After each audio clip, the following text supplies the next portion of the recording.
Yo, I think Metal Gear Rising Revengeance is canon, and honestly it deserves to be.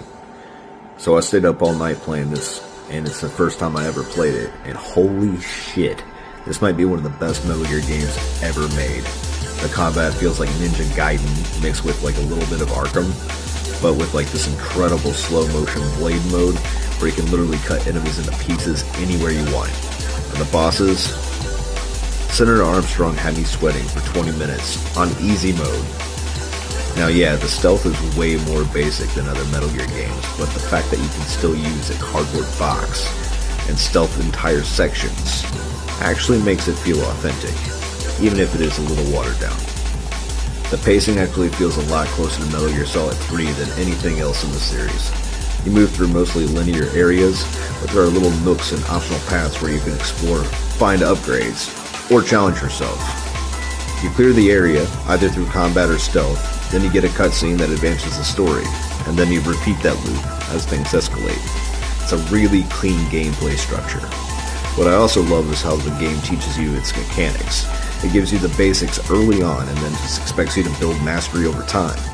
It doesn't constantly introduce one-off gimmicks or mechanics that disappear. Everything you learn keeps getting used in more interesting ways throughout the entire game. There aren't many traditional puzzles, but honestly, the boss fights kind of are the puzzles. Figuring out the phases, the timing, and the counters replaces the old school keycard or route finding challenges from the old Metal Gear games. And unlike most other titles in this series, this isn't about exploring a giant compound and backtracking with new tools. It keeps this breakneck forward momentum the whole time, which honestly works in its favor. My first playthrough, with all the cutscenes, was just under 6 hours, and that pace feels really refreshing. Story-wise, this feels like a direct continuation of Metal Gear Solid 4. It expands on Raiden's character, the cybernetic world makes sense, and it's way more concise than the usual Metal Gear plot, which is something I really prefer after coming off of MGS4. You know what I mean? The rivalry with Sam? Peak. The soundtrack? Peak. The action? Incredible. Is this worth playing? Absolutely. This game freaking rules.